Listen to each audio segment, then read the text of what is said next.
Alright, so in this video we're going to talk about how you can take your photographs and turn them into interesting graphic elements as part of your designs.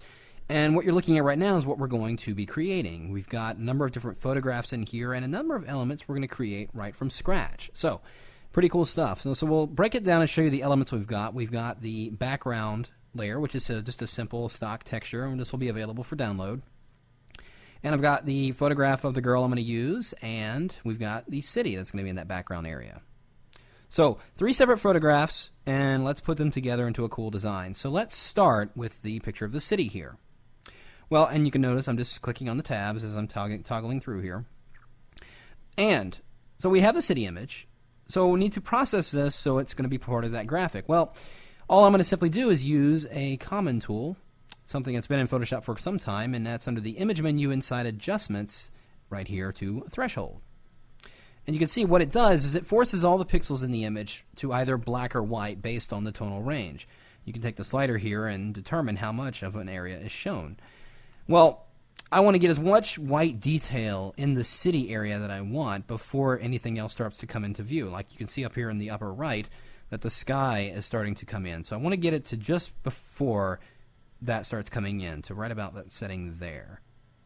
So once that looks good, I'm going to click OK. And I'm going to press Command or Control I because I want to invert the values of this, because I want the detail or all these lighted areas to actually be black on my original image. So I'm just going to press Command or Control I, and I will invert the values. And let's take this and bring it into our document. I'm going to click and drag it right up to the name of that texture file, which is right up here. And when I release my mouse right inside, it'll just drop it right in there, and that looks pretty good. And I'm just going to go in here, I'm going to press Command or Control T, and let's just size this up. I'm holding my Shift key down, and I'm going to scale this up a little bit. I'm going to position it right about here, maybe with that tall building right out of view there. So I just want to get all these elements here. I'm going to press Enter, and there we have our image. Now I'm going to go into the Layers panel, and to blend it with my original layers here, oh, get that workspace back to there. Okay. So I want to blend it with the background texture, and like I said, I just want to see those black areas, so all we're going to do is change the blend mode to multiply. And there that graphic element is there. I can move it around, you can do all kinds of cool things with it. So it's on its own layer. So let's jump over to the next element, which is this picture of the girl.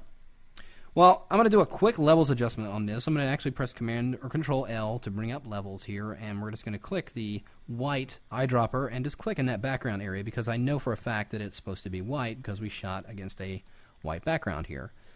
So click that, and all the other color falls into place in the tonal range, so click OK.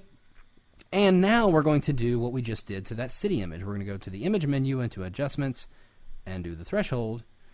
And here you're going to want to mess with the slider depending on how much detail you want to have in there. You can see that it just gets too messy around the eyes at this setting. So we're going to bring that down until we can make out the eyes just a little bit. We don't want to lose the mouth there. You can see the mouth is really starting to go away and the nose too. So just be cautious of the overall detail of your image here. And the reason why I like this photo is that she's got some hair that's kind of scattering out here. It's going to add to that kind of grungy look to the whole effect. So let's take that to right about, yeah, somewhere around 100 I think will look good. And we'll click OK.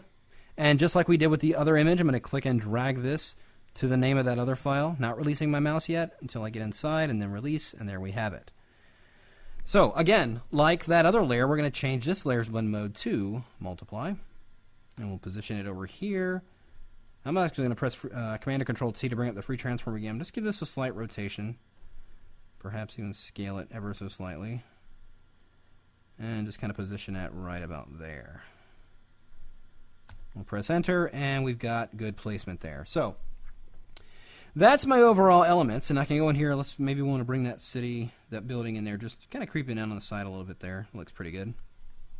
So we're coming along. It's coming along good, and we're getting, the pieces are coming together. Let's add some of that grungy splash element. If you saw in the original here, they've got this kind of spattered look to it. And that is a real easy way of achieving an interesting effect by going in here, and let's actually go ahead and create a new blank layer first.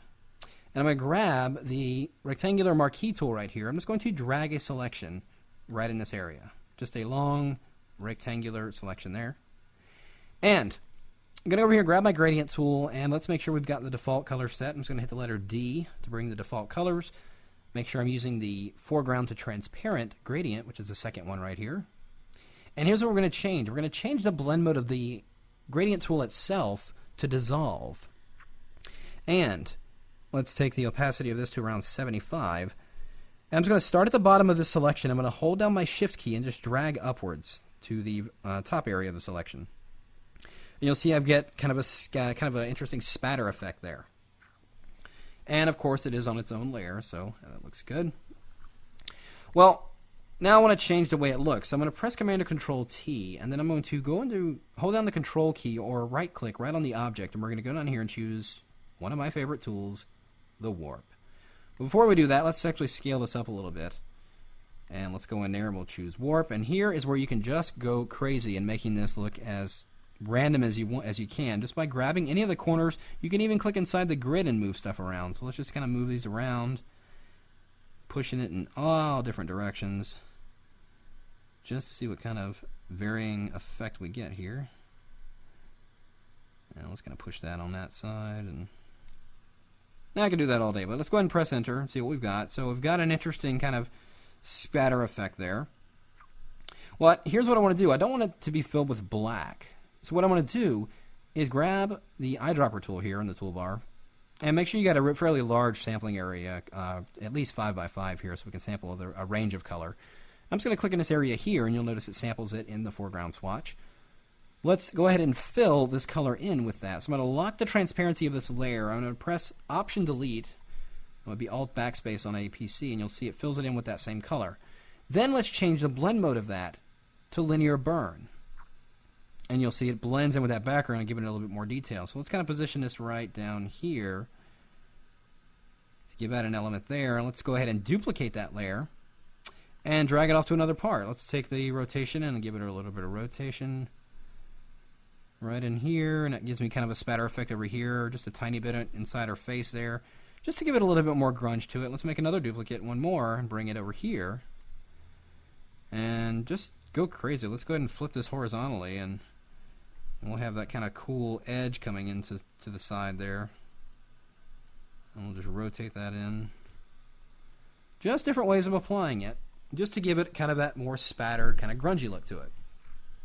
Now, the only last thing to add now is the name. But before we do that, I want to show you how you can highlight the face a little bit. You know, it just kind of gets lost in the overall graphic here. So to enhance that face just ever so slightly, I'm going to go ahead and create a new blank layer, and we'll put it beneath this layer, the layer of the girl right here. So it's a blank layer beneath there.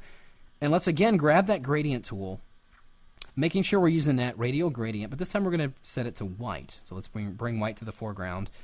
And I'm just going to start right up here around her eye and just drag out. And it'll put a gradient in there. All right, now I got to fix a couple of things because it's still set to dissolve. Curious thing about these settings, the gradient tool especially, is that the settings are sticky. It'll remember the last settings you had. Now, in some cases that's good, but in some cases it isn't. So we've got the settings back to normal. Let's go ahead and draw that gradient back out. It is solid white. I'm going to blend it ever so slightly just by changing the blend mode to soft light.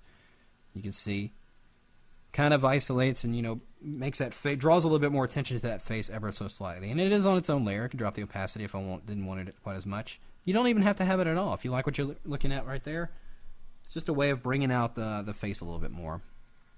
So all we need to do now is add that little nameplate, that little cool little graphic on the nameplate. And that's really, really cool and easy technique to do that. Let's go ahead and create a new blank layer above at the very top of the layer order here. And going to go over into the toolbar and grab the lasso tool. And here's what we're going to do. It's very cool. I'm just going to simply kind of jagged around the mouse, or I'm actually using a pen, so I'm just kind of just going to scatter draw in the shape of a square.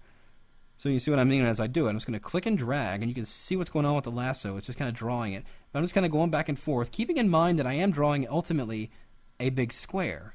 But you want to kind of end up where you first started drawing it, so the selection doesn't have a crossover or anything like that. So you saw what I did. I'll do it one more time.